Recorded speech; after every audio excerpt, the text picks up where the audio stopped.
My 50 male daughter, 19, has had issues in the past with me and her mother, my wife, 45. Things like lying and being a smart mouth. We couldn't go a day without us arguing, and it felt like I needed to walk on eggshells every day. Otherwise, she would start yelling and cursing. She has Asperger's, depression, and anxiety, and she's gotten treatment for the depression and anxiety and is now doing much better. But keep in mind that it wasn't always like this. She never had issues like sneaking out or anything, which I'm grateful for, but she wasn't easy to handle at all. Another thing to add is that she took a $20 bill from my desk and gave it back after I asked where it was, saying that she didn't want to keep it and wanted to see if I would notice. Anyway, on to the main issue. While I was working in my office, I noticed something out of the corner of my eye, and I looked and saw it was my daughter. I saw that she was looking around, like making sure no one was seeing her, ruffling around in her mother's purse, closed the purse, then jogged back to her room, smiling the whole time. I will admit I felt outraged then. It basically took me back to when I was fighting with her all the time and having to deal with her, and I was thinking, now she's stealing from us? The reason why I thought this is because why else would she make sure no one was watching her and then go through her purse? I was basically seeing red because I didn't care if it was a cent or $100 she stole from her mother.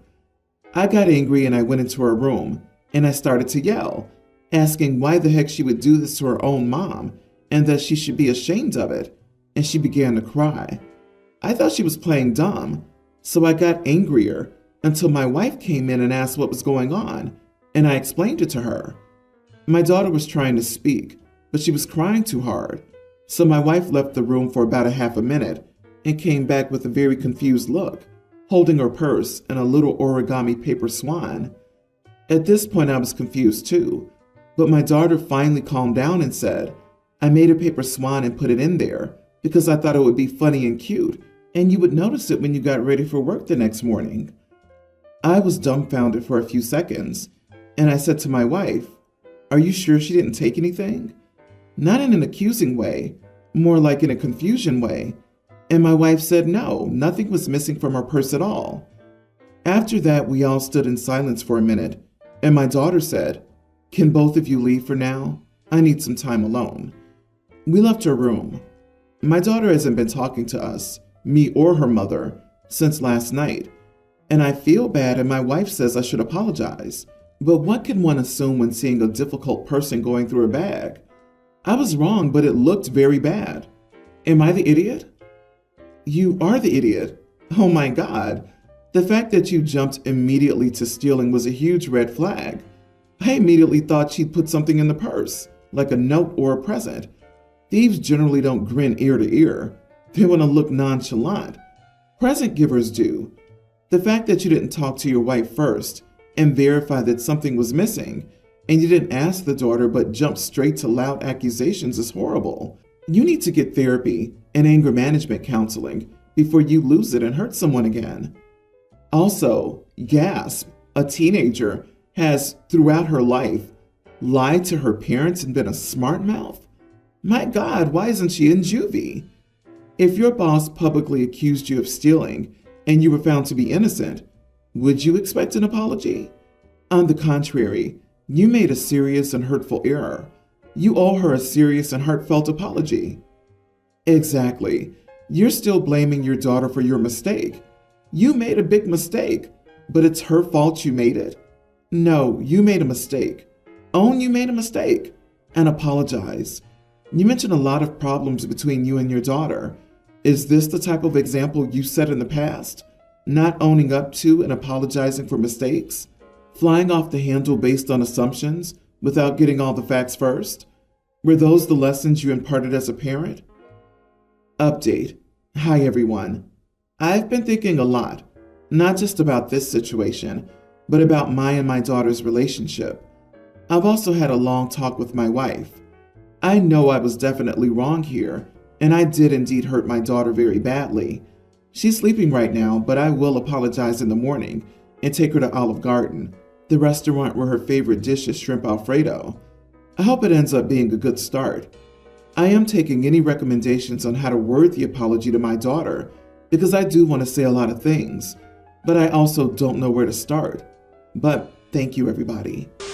My brother separated from his wife about a year ago, and he's been a wreck. She moved to the other side of the country and doesn't even talk to their kids anymore. My nephew, young teen, is clearly a wreck too, but he doesn't act or look like he is. He takes care of his little sisters more than my brother does, but he also acts very grown up. It's strange since he used to be the exact opposite only a year ago. I'm extremely disappointed in my brother. He should be more concerned about his son and help out more, but there's only so much I can do. I have 5 kids, 2 with special needs, and I live an hour's drive away. I try to help out, but it's hard. I drove over to check up on them and found the usual scene. My brother sleeping in his room, while my nephew's helping one sister with homework and feeding the other. The house was a mess, and it looked like my nephew hadn't showered in a bit. I made small talk with him while I cleaned up, and he accidentally mentioned missing all of school last week. I didn't say anything, but I was fuming. I went into my brother's room and woke him up. I didn't give him a minute and shouted at him. Told him to get his sorry butt out of bed and man the heck up. Told him I couldn't believe his young teen son was doing a better job than him, a grown man. He immediately got mad and told me that I wouldn't get it, that I should yell at his wife if I cared so much, and that I had no right to tell him to man up for being sad about his relationship ending and becoming a single dad who's trying his best. Something along those lines. I told him that I didn't see a single dad trying his best. I only see a sad and pathetic one. He got all red and told me to get the heck out of his house. He then called me while I was driving home to yell at me some more. On the one hand, I don't know what it's like. He's my brother, and he's been so numb throughout the past year, and he's never reacted like this. On the other hand, I can't just do nothing while he essentially robs my nephew of a childhood. Our other sister said that I didn't help anything and that I should try and be more understanding. Besides, our nephew's a strong kid, stronger than our brother. Am I the idiot? Not the idiot. It does sound like your brother's experiencing depression and is struggling, but to your point, that's not an excuse to leave the care of his children in the hands of his young teen. He needed this wake-up call that he was failing, and others were seeing it. If he needs help, he must ask for it from another adult in his life, not his child. Exactly this. It sucks that your brother's depressed, if that is the case, but that doesn't make it okay to force his oldest kid to take care of all of his other kids and give up his schooling to do so. Also, in response to the sister, our nephew's a strong kid, stronger than our brother. Kids aren't supposed to be stronger than their parents. That's awful that the sister seems to just be okay with this. OP, please call CPS. The nephew doesn't need to flunk out of school before people notice what's happening. No matter what crisis your brother's in, he's clearly unfit to be a parent right now. Someone needs to take those kids away. Missing a week of school is horrible. The kid needs a new living environment. They must step into this home and watch out for these kids. Disagree. CPS won't help. Dude, you need to help your nephew. He's going through parentification, and it never ends well. Who cares if he's strong? He needs an education and a social life, not to mention his sisters and their father. Also, if your sister says that didn't help, she can step up and pitch in. Otherwise, tell her enabling butt to shut up. Your brother is failing his family, and you'll have to intervene before it gets worse. I'm getting married in a few months, and we're about to send out invitations. My fiance's side is done, and we've worked out friends. The only thing left is my side. I thought I had everyone, but then I was reminded about my much older brother, Alex. Surprising because I thought everyone hated him. I was too young to remember very much. Still, from what I remember, and what people said for years after, he may have been the oldest, but there were no friends for him in the family, and it was very mutual. They said he was very troubled, overdramatic, and couldn't make a good decision. There was never a day without an argument. Some of it may have involved some girl, and many accusations were thrown around.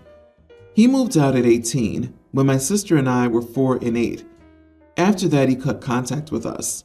Since everyone stopped talking about him a few years later, I figured it was the same for them, but one of my aunts was keeping tabs on him.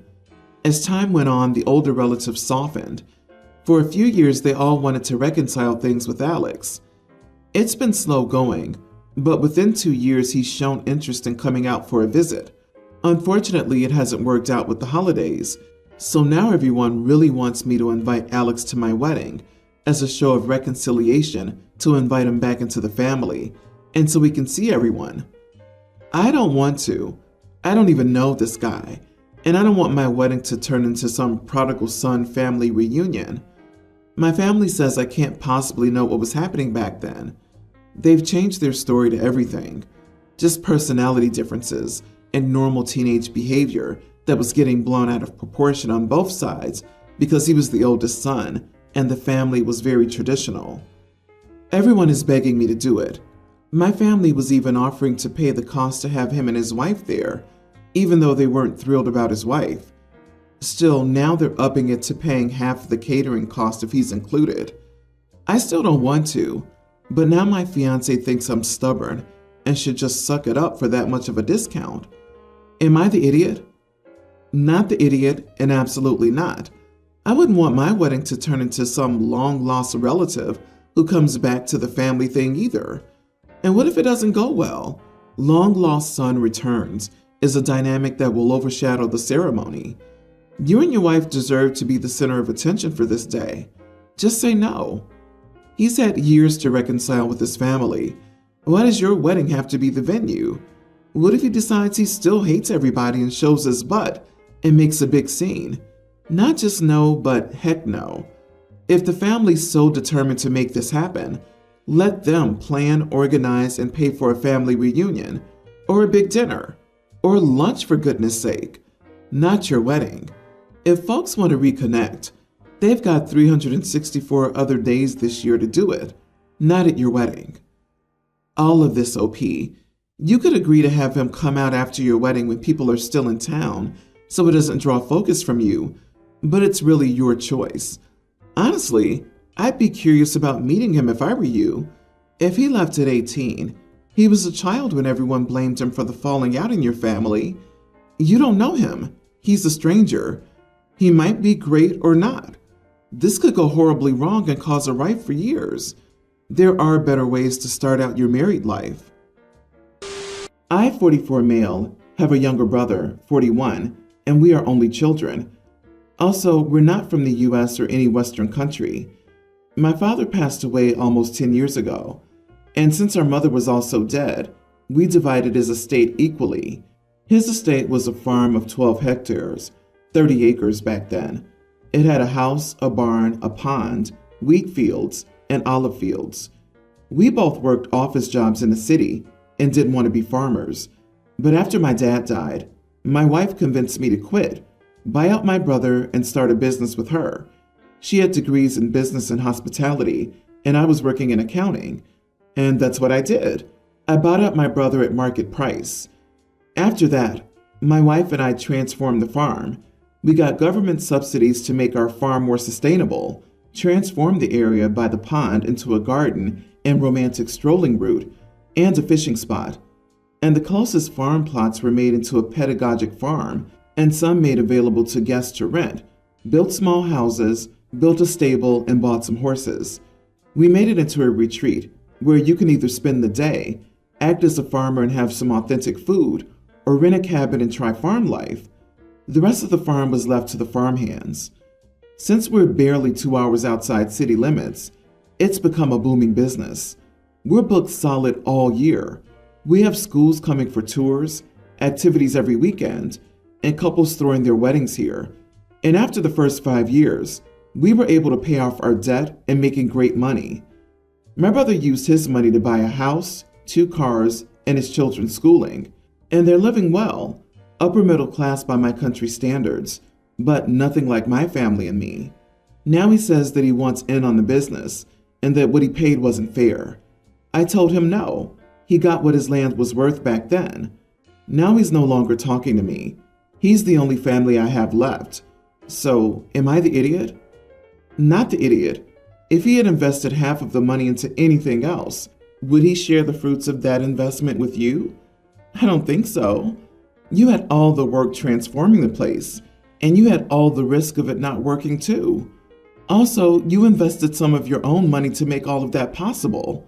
He wants all the fruits of the labor without doing any of the labor. I get that you don't want to lose him, so maybe there's a calm way to talk about all of this, with a mediator present or something like that. He needs to understand that you invested the money and succeeded. But I mean, you could have failed too. And if you did, would he just give you money from his half? I could only side with your brother if you took advantage of his grieving and bought his share.